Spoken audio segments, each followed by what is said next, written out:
জাতীয় বিশ্ববিদ্যালয়ের অনলাইন ক্লাসে সবাইকে স্বাগতম। করোনাকালীন শিক্ষা কার্যক্রম চলমান রাখার স্বার্থে জাতীয় বিশ্ববিদ্যালয়ের উদ্যোগে অনলাইন ক্লাসে সংযুক্ত হতে পেরে আমি আনন্দিত। সবাইকে স্বাস্থ্যবিধি মেনে চলার আহ্বান করছি।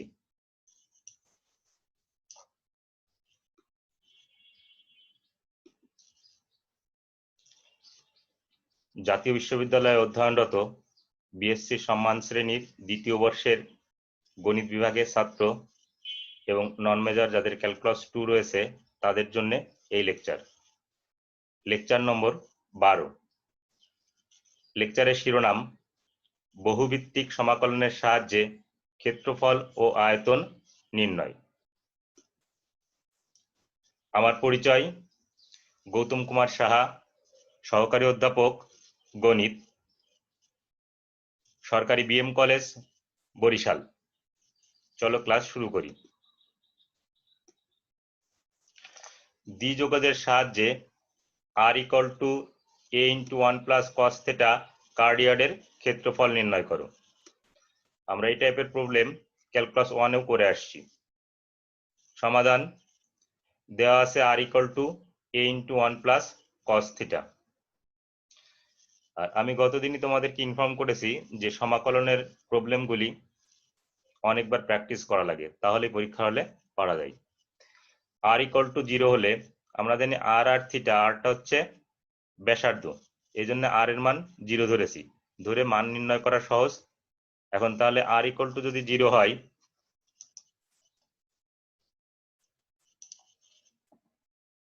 তাহলে r = 0 হলে আমরা সমীকরণ 1 থেকে লিখতে পারি a × 1 + cos θ = 0। a × 1 + cos θ = 0। a দিয়ে যদি ভাগ করে দিই তাহলে 1 + cos θ = 0 লিখতে পারি। 1 কে ডান পাশে নিয়ে গেলে -1। এখন cos θ সমান -1, তাহলে আমরা θ সমান লিখতে পারি ± π। মূলত cos 180 ডিগ্রি বা cos π এর মান আমরা জানি কত, -1, বা cos 180 ডিগ্রি +1 হয় -1ও। আমরা এখান থেকে থিটার মানটা বের করে নিয়ে আসলাম যে ± π। এখন কার্ডিয়াডের ক্ষেত্রে থিটা এর সীমা হবে -π হতে π। আমি একটু পরে চিত্রটা দেখাবো। r = 0 হতে r = a × 1 + cos θ এর মধ্যে। তাহলে তোমাদের এই যে লিমিট, এই লিমিটটা কৌশলে নির্ণয় করতে হবে। লিমিট না নির্ণয় করলে তুমি কিন্তু ক্ষেত্রফল নির্ণয় করতে ব্যর্থ হবে। এখন আমরা এর চিত্রটা কেমন হবে, আমরা অনার্স ফার্স্ট ইয়ারে দেখে আসছি যে r = a × 1 + cos θ এর চিত্র এরকম হয়। এখন তোমাদেরকে কিছু কিছু চিত্র, স্ট্যান্ডার্ড চিত্র তোমাদের মনে রাখতে হবে। এটিও কিন্তু আমাদের একটি স্ট্যান্ডার্ড গ্রাফ। তাহলে আমরা এখান থেকে এখন সূত্র প্রয়োগ করে, যেহেতু সীমা নির্ণয় করেছি, এখন সূত্র প্রয়োগ করব। সুতরাং এক কার্ডিয়াডের ক্ষেত্রফল এরিয়া, এ দিয়ে আমরা বুঝিয়েছি ক্ষেত্রফল এরিয়া। থিটা এর লিমিট -π থেকে π, আর r এর লিমিট 0 থেকে a × 1 + cos θ। আর সূত্রের r dr dθ আমরা এই সূত্রটা লিখেছি। এখন এটিকে আমরা প্রথমে ইনারে আছে r, তাহলে এই r চলকের সাপেক্ষে সমাকলন করব। যদি r চলকের সাপেক্ষে সমাকলন করা হয় তাহলে এই r সমাকলন করলে r² / 2। আমরা জানি যদি x⁴n কে সমাকলন করা হয় তাহলে x⁴n + 1 / n + 1, ওই সূত্রেই প্রয়োগ করা হয়েছে, আপার লিমিট লোয়ার লিমিট। এখন এই হরের 2 কে আমি বাইরে নিয়ে আসছি, তাহলে 1/2। আর এখান থেকে আপার লিমিট বসিয়েছি r², তার মানে কি a² × 1 + cos θ² minus lower limit 0, 0² 0। তোমরা ইচ্ছা করলে 0 না লিখলেও পারো। তোমাদের শুধু খেয়াল রাখতে হবে যে আপার লিমিট বসাবো এবং লোয়ার লিমিট বসিয়ে ক্যালকুলেশন করব। এখন এই 2 আর এই হাফ কাটাকাটি যায়, তাহলে a square into integration lower limit 0 upper limit pi. আমরা a স্কয়ার হচ্ছে ধ্রুবক, গুণ আকারে আছে সহগ, এই জন্য a স্কয়ারকে বাইরে নিয়ে আসতে পেরেছি। 1 প্লাস কস থিটা এর হোল স্কয়ার আমরা a প্লাস বি হোল স্কয়ারের সূত্রে ভেঙে দিয়েছি। তাহলে 1 plus 2 cos theta plus cos square theta d theta. এখানে 1 সমাকলন যোগ্য, 2 কস থিটা সমাকলন যোগ্য, কিন্তু কস স্কয়ার থিটা সমাকলন যোগ্য নয়। যেহেতু কস স্কয়ার থিটা সমাকলন যোগ্য নয়, তাহলে কস স্কয়ার থিটাকে এমন ভাবে তৈরি করব যাতে করে কস স্কয়ার থিটা সমাকলন যোগ্য হয়। তাহলে আমরা এখান থেকে প্রাথমিক অবস্থায় লিমিটটাকে ভিন্ন বা আলাদা করে দিয়েছি, পৃথক করে দিয়েছি। তাহলে 0 থেকে পাই 1 প্লাস 2 কস থিটা, এই অংশে লোয়ার লিমিট আপার লিমিট নিয়ে ইন্টিগ্রেশন করব, আর এটিকে সমাকলন যোগ্য তৈরি করার জন্য আলাদাভাবে লিখলাম 0 থেকে pi cos square theta d theta. এখন যদি এইটাকে সমাকলন যোগ্য করার জন্য আমরা এখানে একটা 2 নিলাম, 2 কস স্কয়ার থিটা, ইচ্ছা করলেই তো আর 2 নেওয়া যাবে না, এই 2 কে সমন্বয় করার জন্য আমরা একটি হাফ নিয়েছি, এই 2 কে সমন্বয় করার জন্য আমরা একটি হাফ নিয়েছি। তাহলে 2 cos স্কয়ার থিটা সমান আবার আমরা কত জানি 1 plus cos 2 theta, 1 plus cos 2 theta. এখন দেখো আমাদের সব সমাকলন যোগ্য হয়েছে। তোমরা ইচ্ছা করলে এটিকে যোগ বিয়োগ করতে পারো, আমি যোগ বিয়োগ করি না, আমি সমাকলন করে গেছি একবারে। এখন খেয়াল করো এখানে হচ্ছে ডি থিটা, তার মানে থিটার সাপেক্ষে সমাকলন করব। তাহলে 1 কে থিটা এর সাপেক্ষে সমাকলন করলে থিটা, cos থিটাকে থিটা এর সাপেক্ষে সমাকলন করলে sin থিটা, এখানে 1 কে থিটা এর সাপেক্ষে সমাকলন করলে থিটা, cos 2 থিটা এটিকে থিটা এর সাপেক্ষে সমাকলন করলে sin 2 থিটা ডিভাইডেড বাই এই 2 থিটা আবার ডেরিভেটিভ হয়, যেহেতু থিটা 2 থিটা থিটা এর ফাংশন, 2 থিটাকে হরে ডেরিভেটিভ করলে থিটার সাপেক্ষে 2। আর প্রতি ক্ষেত্রে যে লিমিট আছে আপার লিমিট লোয়ার লিমিট, তোমরা সেই আপার লিমিট লোয়ার লিমিট বসিয়ে নিবে। এরপরে আপার লিমিট লোয়ার লিমিট তোমরা তোমাদের মতন ক্যালকুলেশন করতে পারো। এখানে আমি যে কাজটি করেছি, theta upper limit pi lower limit 0, তার অর্থ হচ্ছে পাই মাইনাস 0। এখানে লিমিট হচ্ছে আপার লিমিট পাই লোয়ার লিমিট 0, তাহলে আমাকে লিখতে হতো সাইন পাই মাইনাস সাইন 0। আমরা জানি সাইন পাই অর্থাৎ সাইন 180 ডিগ্রি 0, সাইন 0 ডিগ্রিও 0। তোমরা একবারে কেউ 0 লিখতে চাইলে লিখতে পারো। এখানে এসে পাই মাইনাস 0, থিটা এর আপার লিমিট পাই লোয়ার লিমিট 0, তাহলে পাই মাইনাস 0। আর এখানে এসে 1/4 লিখেছি, এই হরের 2টাকে বাইরে বের করে দিলে হাফ হয়, হাফ ইন্টু হাফ 1/4। তোমরা যদি মনে করো যে না শুধু হাফ রেখে দিব, রেখে দিয়ে ক্যালকুলেশন করবে, তাও হবে। তাহলে সেক্ষেত্রে এখানে 2 কে কনসিডার করতে হবে। Upper limit pi lower limit 0, তাহলে এখানে যদি মান বসাই তাহলে sine twice pi, sine twice pi মানে sine 360 degree, ultimately sine 0 degree, আর আমরা জানি সাইন 0 ডিগ্রির মান 0। তাহলে আপার লিমিট বসালে মান দিচ্ছে 0 minus lower limit sine 2 into 0 sine 0, sine 0 এর মান 0। তাহলে আমরা এখানে যেসব জায়গায় আপার লিমিট বসানো প্রয়োজন আপার লিমিট বসিয়েছি, লোয়ার লিমিট বসিয়েছি, বসিয়ে আমরা মান নির্ণয় করেছি। এখান থেকে লেখা যায়, দেখো এখানে শুধুমাত্র পাই থাকে, এটি 0 হয়ে যায়, আর এখানে পাই বাই 2 থাকে, প্লাস পাই বাই 2 থাকে, এই প্লাস পাই বাই 2, আবার এটিও 0 হয়ে যায়। এখন তোমরা যদি এটিকে সরল করো তাহলে কত দাঁড়াবে, নির্ণয় ক্ষেত্রফল এই যে 2 পাই প্লাস পাই বাই 2, তার মানে কি 3 pi by 2, pi plus pi by 2 লসাগু করলে 2 টুয়াইস পাই প্লাস পাই, তার মানে 3 পাই বাই 2, আর সাথে a স্কয়ার গুণ আছে, তাহলে 3 পাই a স্কয়ার। আমাকে নির্ণয় করতে বলছে ক্ষেত্রফল, ক্ষেত্রফল অলওয়েজ বর্গ এককে হয়, ক্ষেত্রফল বর্গ এককে নির্ণয় করা হয়। আমি একটু তোমাদের ওপিনিয়ন নিব, তার আগে তোমরা আনমিউট করে এখন কথা বলতে পারবে। জি স্যার বুঝছি। বাকিরা? জি স্যার বুঝতে পারছি। আচ্ছা, তাহলে আমরা এর পরবর্তী প্রবলেমে যাব। পরবর্তী প্রবলেমটা একটু বড় আর আমি বলবো কিছুটা ডিফিকাল্ট, তোমাদের জন্য একেবারে সহজ হবে না। এটি তোমাদেরকে কয়েকবার ভিডিওটি দেখতে হবে এবং কয়েকবার বাসায় প্র্যাকটিস করতে হবে, তাহলেই শুধুমাত্র এই ধরনের প্রবলেম অ্যান্সার করা যায়।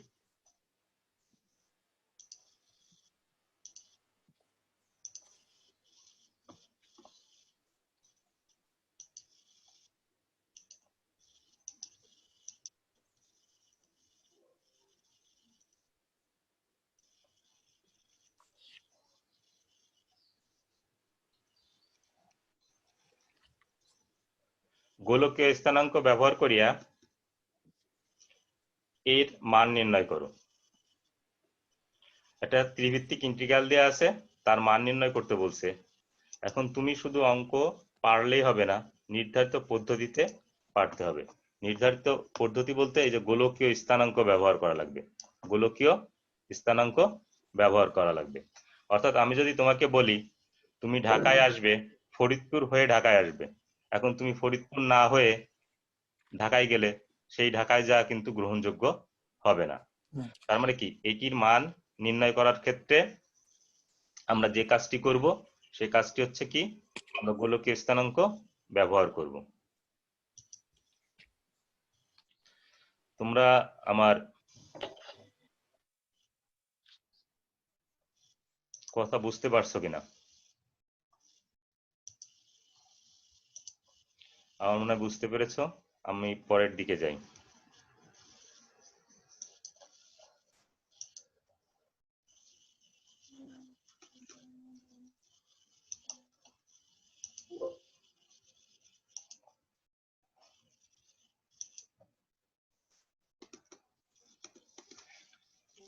তাহলে এটি সমাধান করার জন্য আমরা গোলকীয় স্থানাঙ্ক ব্যবহার করব। আই আমরা ইন্টিগ্রেশন ধরে নিয়েছি, আই এটি লিখেছি। এখন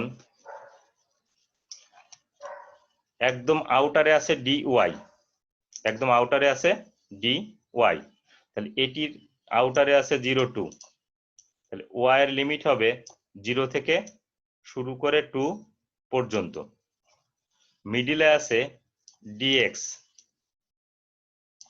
তাহলে এখানে মিডিলে আছে 0 থেকে √4 মাইনাস ওয়াই স্কোয়ার, তাহলে এক্স এর লিমিট হবে 0 থেকে √4 মাইনাস ওয়াই স্কোয়ার। ইনারে আছে অর্থাৎ ভিতরের দিকে আছে জেড, তাহলে জেড এর লিমিট হবে √x square plus Y square থেকে √8 minus x square minus Y square. তাহলে আবার খেয়াল করো, আউটারে অর্থাৎ বাইরের সাইডে আছে ডি ওয়াই, তাহলে এটি হচ্ছে ওয়াই এর লিমিট 0 থেকে 2। মিডিলে আছে, মাঝখানে আছে ডিএক্স, তাহলে এক্স হচ্ছে 0 থেকে √4 মাইনাস ওয়াই স্কোয়ার। আর ইনারে অর্থাৎ ভিতরের দিকে আছে ডিজেড, তাহলে জেড এর লিমিট হচ্ছে √x square plus Y square থেকে √8 minus x square minus Y square. এখন এগুলিকে আমাকে আস্তে আস্তে গোলকীয় স্থানাঙ্কে নিয়ে যেতে হবে। এখন আমরা জানি কার্তেশীয় এবং গোলকীয় স্থানের মধ্যে সম্পর্ক, এই সম্পর্কগুলো জ্যাকোবিয়ানের চ্যাপ্টারে আছে। আমরা যেহেতু জ্যাকোবিয়ানের চ্যাপ্টার পড়ি নাই, তাহলে তোমাকে এটুকু মুখস্থ রাখতে হবে। এক্স সমান r sine theta cos phi, y সমান r sine theta sine phi, z সমান আর কস থেটা, এবং ডিএক্স ডিওয়াই ডিজেড সমান আর square sine theta d r d theta d phi. এগুলোরও আবার আলাদা প্রমাণ আছে। তাহলে z √x square plus Y square হতে পাই, তাহলে জেড এর এই মান আমরা এখান থেকে নিয়েছি আর কস থেটা, এই জেড সমান আর কস থেটা। আর x square plus Y square, x square x সমান কত, r sine theta cos phi, whole sine theta cos ফাই হোল স্কোয়ার আর এখান থেকে r sign theta sine phi এর হোল স্কয়ার। প্রচলিত যে বইগুলি আছে এগুলিতে ডিটেলস করা নেই। তোমরা যখন ডিটেলস করতে পারবে না তখন তোমাদের যে সমস্যাটা হবে মুখস্থ করতে হবে, আর মুখস্থ করলে তো প্রবলেম পরীক্ষা হলে অ্যাটেন্ড করা সম্ভব হবে না।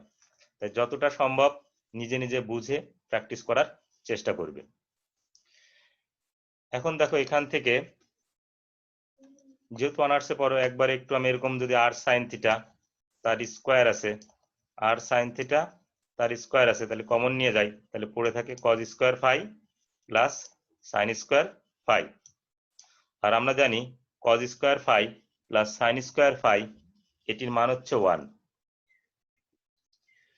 তাহলে আর কস থিটা সমান আর সাইন থিটা লিখতে পারি, রুট করলে পরে রুট ওভার আর স্কোয়ার সাইন স্কোয়ার থিটাকে লিখতে পারি আর সাইন থিটা, উভয় পক্ষ থেকে আর তুলে দিতে পারি। তাহলে ট্যান থিটা সমান কত লিখতে পারি 1। তাহলে theta equal to pi by 4।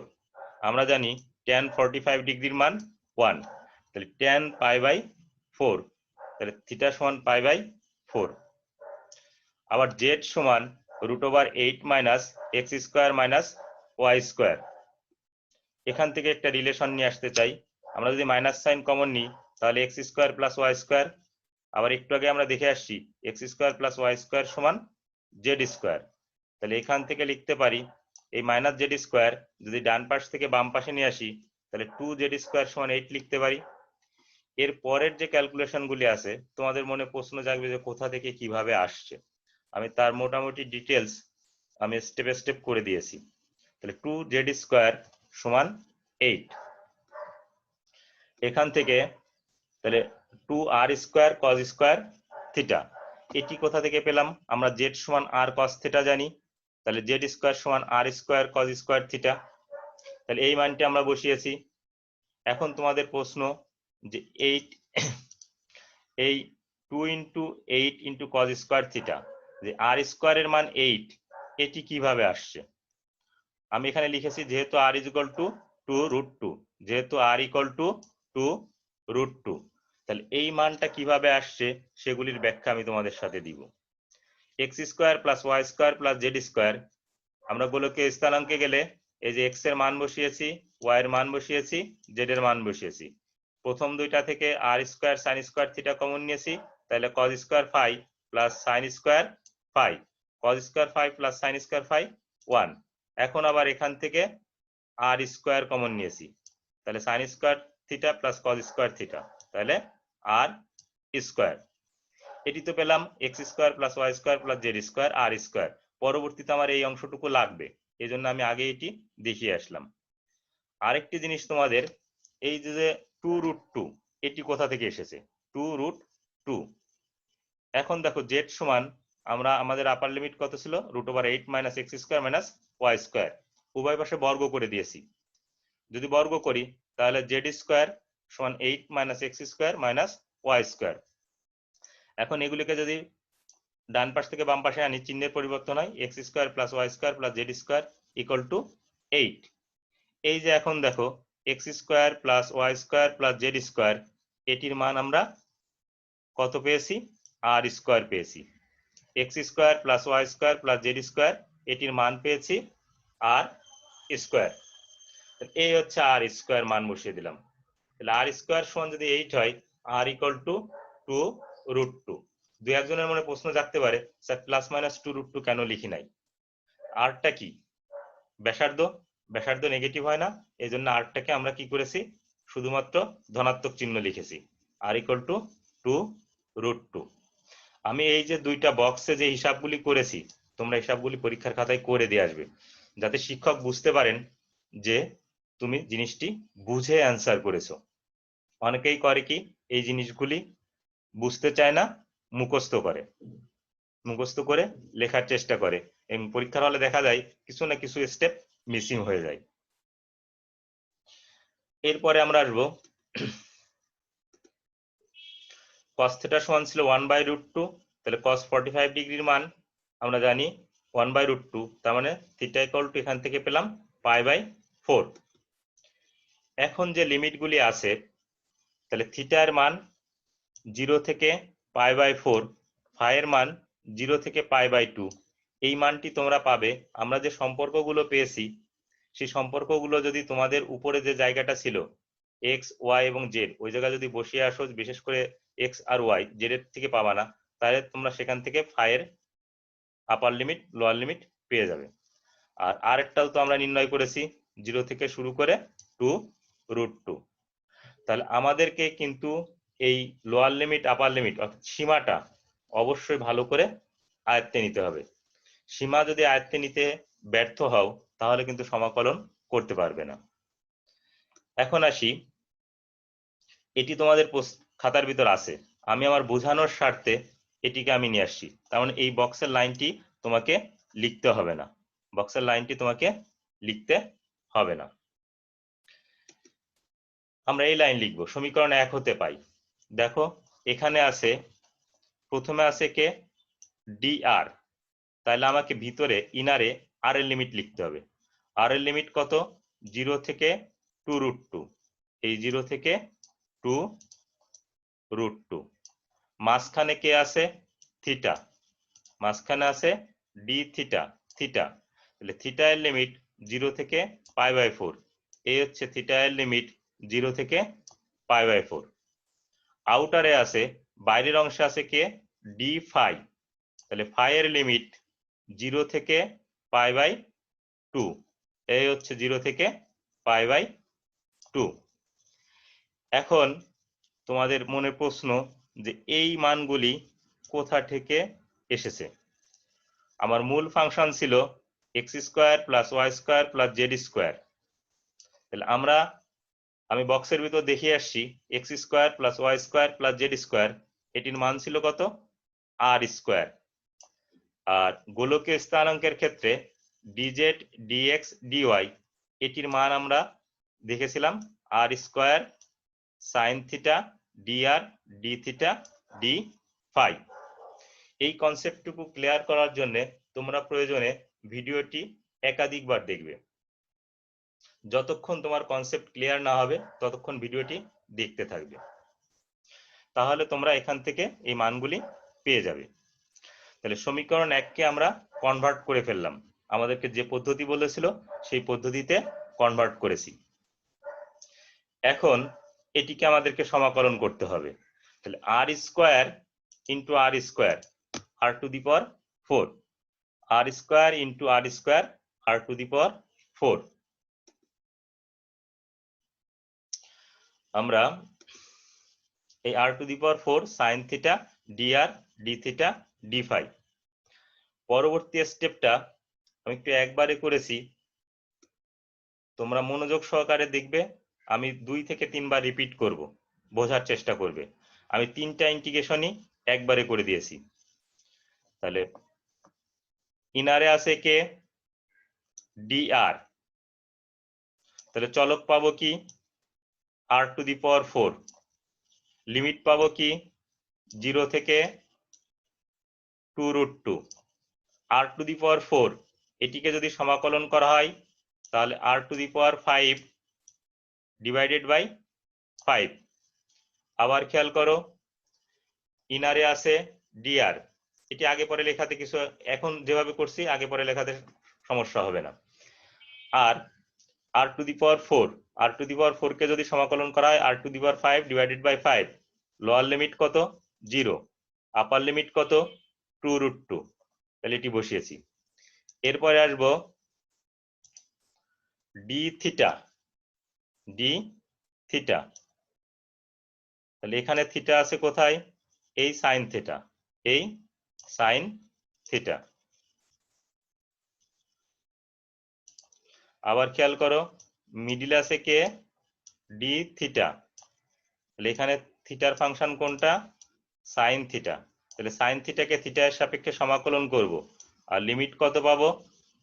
মাঝেরটা 0 থেকে π/4, তাহলে সাইন থিটাকে যদি সমাকলন করা হয় তাহলে আমরা পাই cos θ, সাইন থিটাকে সমাকলন করলে পাই cos θ। আমি একটু কালারটা চেঞ্জ করে নিলাম কারণ নাহলে এর সাথে মিশে যাবে। সাইন থিটাকে সমাকলন করলে পাই কস থিটা, সাইন থিটাকে সমাকলন করলে পাই minus cos theta, lower limit 0, upper limit π/4।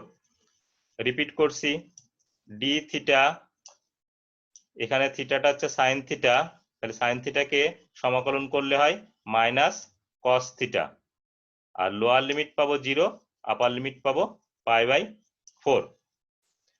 এখন ডি ফাই, এই ডি ফাই আউটারে, তাহলে এখানে কোথাও ফাই নেই, তাহলে কোনো কিছু নেই, এর অর্থ হচ্ছে 1, কোনো কিছু নেই অর্থ হচ্ছে 1। 1 কে ফাইয়ের সাপেক্ষে সমাকলন করলে, 1 কে ফাইয়ের সাপেক্ষে সমাকলন করলে ফাই, 1 কে ফাইয়ের সাপেক্ষে সমাকলন করলে ফাই, আর আউটারে লিমিট পাবো 0 থেকে π/2, 0 থেকে π/2। আমি পুনরাবৃত্তি ঘটাচ্ছি যে এই স্টেপটি প্রয়োজনে একাধিকবার তোমরা দেখবে, সহজ। আমরা এখন এখানের আপার লিমিট আর লোয়ার লিমিট বসিয়ে ক্যালকুলেশন করব। এখানে কালার কম্বিনেশন করে রেজাল্ট গুলো আনা আছে। এখানে দেখো ফাই এর আপার লিমিট π/2, লোয়ার লিমিট 0, তাহলে π/2 - 0, এটিকে একবারে π/2 লিখে দিয়েছি, এদিকে একবারে আমরা π/2 লিখে দিয়েছি। আবার খেয়াল করো, ফাই এর আপার লিমিট π/2, লোয়ার লিমিট 0, তাহলে π/2 - 0 একবারে π/2, minus cos theta, upper limit π/4, lower limit 0, তাহলে minus cos 45 degree, minus cos 45 ডিগ্রির মান -1/√2। এবার সূত্রের মাইনাস আর মাইনাস কস 0, কস 0 1, তাহলে মাইনাসে মাইনাসে প্লাস 1। তোমরা যদি প্রয়োজন মনে করো এখান থেকে মাইনাস সাইন কমন নিয়ে বাইরে রেখে দিবে, মাইনাস সাইন কমন নিয়ে বাইরে রেখে দিয়ে cos π/4 মাইনাস cos 0 বসিয়ে ক্যালকুলেশন করবে, দেখবে যে ফাইনালি -1/√2 প্লাস 1 আসছে। এখানে এসে r⁵ divided by 5, 2√2 upper limit, lower limit 0, তাহলে 2√2 পাওয়ার 5, 2√2 পাওয়ার 5 ক্যালকুলেশন করলে হয় 128√2, 128√2 divided by 5, minus lower limit, যদি আর এর মান 0 বসানো হয় তাহলে এটি মান হয়ে যায় 0। তাহলে আবারও বলি, কালার কম্বিনেশন করে আপার লিমিট লোয়ার লিমিট বসিয়ে ক্যালকুলেশন করা আছে, প্রয়োজনে তুমি ভেঙে ভেঙে ক্যালকুলেশন করবে, কোনো সমস্যা নেই। তুমি মুখস্থ করবে না বা শর্টকাট মেথডে যাওয়ার চেষ্টা করবে না। এখান থেকে এই -1/√2 প্লাস 1 এটিকে যদি হিসাব করি তাহলে সরল করলে -1 + √2/2, -1 + √2/2। এখন এই √2 আর এই √2 কাটাকাটি করা যায়, এই 2 আর এই 28 কাটাকাটি করা যায়, 128 কাটাকাটি করলে 64। তাহলে আমরা পাই 64/5 √2 - 1, এটিকে একটু ধনাত্মক চিহ্নটাকে আগে লিখে নিয়েছি, ইন্টু পাই ঘন একক, যেহেতু আয়তন নির্ণয় করতে বলেছিল এজন্য আমরা লিখেছি ঘন একক। আমি বলবো না সহজ, আবার বলবো না কঠিনও, তবে তোমার মেধা আর তোমার যদি ইচ্ছা শক্তি থাকে আর ধৈর্য শক্তি থাকে তাহলে অবশ্যই তুমি এই প্রবলেম সমাধান করতে পারবে। তাহলে আমি একটু তোমাদের ওপিনিয়ন নিব। আনমিউট করে একটু বলো, একটু কঠিন আমি বলছি অবশ্যই, কোনো সন্দেহ নেই, কিন্তু তোমাকে এটি করতে হবে। তারপর আমি যেভাবে বোঝানোর চেষ্টা করেছি ভেঙে ভেঙে বুঝতে পারার কথা। ওকে, তাহলে আমরা পরের প্রবলেমে যাব।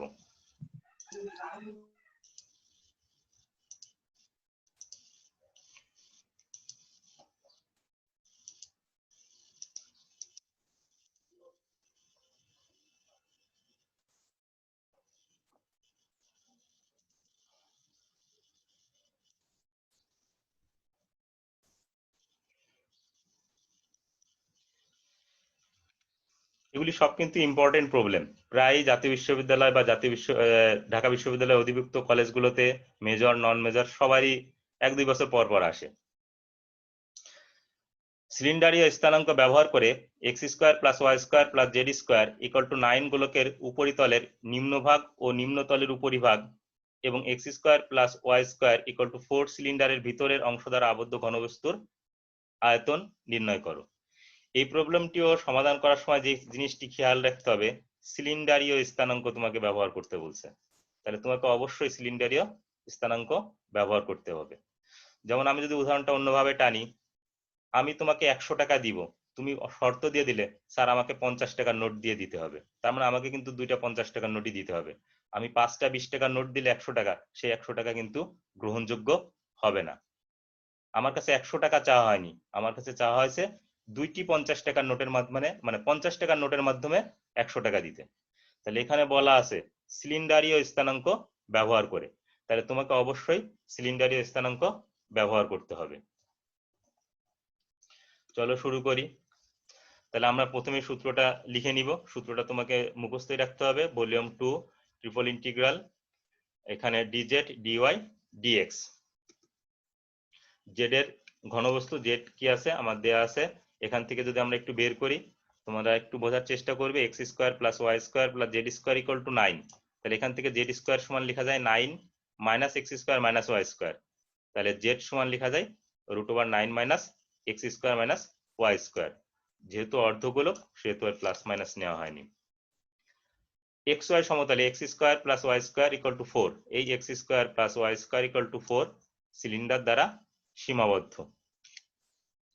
এখন আসবো, আমি বক্স দুইটা আগেই রেখে দিছি কারণ এগুলিকে কাজে লাগাবো। আমরা জানি কার্তেশীয় ও সিলিন্ডারীয় স্থানাঙ্কের মধ্যে পার্থক্য। আমাদের মূল প্রবলেমটা দেওয়া ছিল কার্তেশীয় স্থানাঙ্কে। কার্তেশীয় স্থানাঙ্ক হচ্ছে যে স্থানাঙ্কগুলোতে এক্স ওয়াই জেড থাকে। এখন এই কার্তেশীয় স্থানাঙ্ক এবং সিলিন্ডার স্থানাঙ্কের মধ্যে সম্পর্ক এক্স সমান আর কস থিটা, ওয়াই সমান আর সাইন থিটা, জেড সমান জেড। তাহলে ডিএক্স ডিওয়াই ডিজেড সমান আর ডি আর ডি থিটা ডিজেড। তাহলে এটুকু তোমাকে, যেহেতু জ্যাকোবিয়ানের চ্যাপ্টার করানো হয়নি, তার মানে তোমাকে এটুকু মুখস্থ রাখতে হবে। এই ক্ষেত্রে জি ঘনবস্তু জেড 9 মাইনাস আর স্কোয়ার, এটা কিভাবে আসছে সেটা এখানে দিয়ে দিছি। আমরা একটু আগে বের করছি জেড সমান আমাদের যে সম্পর্ক ছিল সেখান থেকে জেড সমান 9 minus x square minus Y square, minus sine common নিয়েছি, x square plus Y square সমান আবার এই জায়গা থেকে লিখেছি আর স্কোয়ার। এখন আবার তোমাদের মনে হবে sir X square plus Y square সমান আর স্কোয়ার কি করে হয়েছে। তোমরা যদি এদিকে একটু তাকাও, এক্স সমান আর কস থিটা, তাহলে এক্স স্কোয়ার সমান আর square cos square theta, y সমান আর সাইন থিটা, তাহলে ওয়াই স্কোয়ার সমান আর স্কোয়ার সাইন স্কোয়ার থিটা। তাহলে এখান থেকে যদি x square plus Y square লিখি তাহলে আর স্কোয়ার কমন যাবে, cos square theta plus sine square theta থাকবে যার মান 1। তার মানে এটা কি আমরা মুখে মুখে হিসাব করে লিখে দিয়েছি আর স্কোয়ার ইকুয়াল টু 4।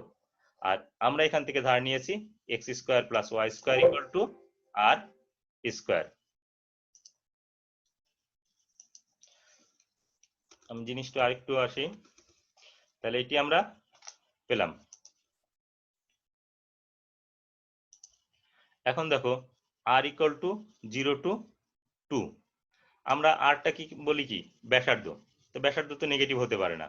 তাহলে এখানে আর স্কোয়ার সমান 4 আছে, তাহলে আর সমান এখানে কত লিখতে পারবো, মূলত প্লাস মাইনাস 2, কিন্তু 0 থেকে 2, 0 থেকে 2। তাহলে আমরা লিমিটগুলো তৈরি করে নিয়ে আসতে পারলাম। আর থিটা 0 থেকে টোয়াইস পাই সীমার মধ্যে অবস্থিত, থিটা হচ্ছে 0 থেকে টোয়াইস পাই সীমার মধ্যে অবস্থিত। আমরা এখন একটু ক্যালকুলেশনটা দেখব। তাহলে আমরা লিখেছি প্রথমে ডি জেড ইনারে, তাহলে জেড এর লিমিট, ডি আর আর এর লিমিট, ডি থিটা থিটা এর লিমিট। এখন আমরা সমাকলন করব। তাহলে প্রথমে যদি জেড এর সাপেক্ষে সমাকলন করি, এখানে কোথাও জেড নেই, তাহলে 1 সমাকলন করলে জেড, তাহলে এটি আপার লিমিট লোয়ার লিমিট বসাবো। এই আপার লিমিট লোয়ার লিমিট বসিয়েছি। এখন যে প্রক্রিয়া আছে তাতে আমরা হচ্ছে আর চলক আর এর সাপেক্ষে সমাকলন করব, কিন্তু সমাকলন যোগ্য তৈরি হয়নি। এটিকে কৌশলে সমাকলন যোগ্য তৈরি করার জন্য একটু খেয়াল করো, এই রুটের ভিতর 9 মাইনাস আর স্কোয়ার আছে, এটিকে যদি আমরা আর এর সাপেক্ষে অন্তরীকরণ করি তাহলে মাইনাস টোয়াইস আর হয়। কিন্তু আমার আছে 2, আমার আছে আর, মাইনাস টোয়াইস আর নেই, লিখেছি কত মাইনাস টোয়াইস আর, তাহলে একটি মাইনাস দিয়ে গুণ করে দিলাম, তাহলে সমন্বয় হয়ে গেল।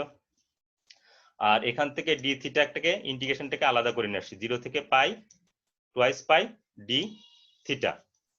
তাহলে এই লাইনটা কিভাবে আনছি, 9 মাইনাস আর স্কোয়ার, এটিকে অন্তরীকরণ করেছি মাইনাস টোয়াইস আর লেখা পর আমরা দেখেছি আমাদের সমন্বয় করার জন্য বাইরে একটা মাইনাস চিহ্ন আনা লাগে, কারণ এখানে 2 আছে আর এখানে আর আছে। এটি তৈরি করার পিছনে মূল কারণ বা উদ্দেশ্য হচ্ছে এটি, আমরা এরকম একটা সূত্র ক্যালকুলাস 1-এ পড়ে আসছি বা ইন্টারমিডিয়েটেও পড়ে আসছি, integration F dash X root over F X DX সমান 2/3 এফ অফ এক্স এর পাওয়ার 3/2। এখন দেখো এটিকে যদি মনে মনে এফ এক্স ধরি তাহলে এটি হচ্ছে এফ ড্যাশ এক্স, এটিকে যদি রুটের ভিতর আছে এফ এক্স ধরি তাহলে এটি হচ্ছে আমাদের এফ ড্যাশ এক্স। তাহলে এই সূত্রে পড়লো, তাহলে আমরা ফলাফল নিব এরকম, তাহলে ফলাফল নিব 2/3 আর এই মাইনাস চিহ্নটাই যে এই জায়গার মাইনাস চিহ্ন, তাহলে এফ এক্স পাওয়ার 3/2।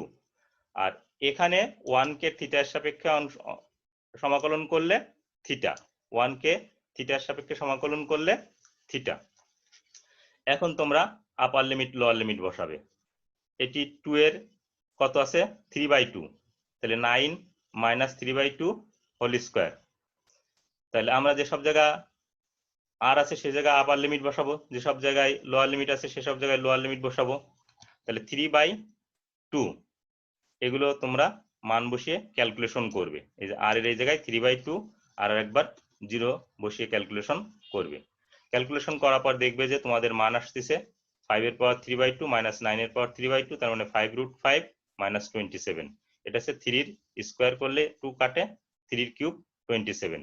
আমি যখন এই যে পাওয়ার 3/2 থাকে আমি লিখে নিই √5 এর স্কোয়ার, তাহলে স্কোয়ার আর 2 কাটাকাটি যাবে, √5 এর কিউব 5√5। এখন মাইনাস সাইন দিয়ে গুণ করে দিব, তাহলে আমাদের চলে আসবে। এই জায়গার এই লিমিটটা তোমরা সতর্কতার সাথে প্রয়োজনে আরো 1-2টা স্টেপ করে তারপরে মান বসাবে। এটা এমন কোনো কিছু না, আপার লিমিট কত আছে 2, 2 এর স্কোয়ার 4, 9 মাইনাস 4 5, তাহলে 5 এর পাওয়ার 3/2 আর 0 বসালে কত, 0 এর স্কোয়ার 0, তাহলে 9 এর পাওয়ার 3/2। এখন আমি তোমাদের অপিনিয়ন নিব, ফর্মালি ক্লাসও শেষ করব একেবারে শেষের দিকে।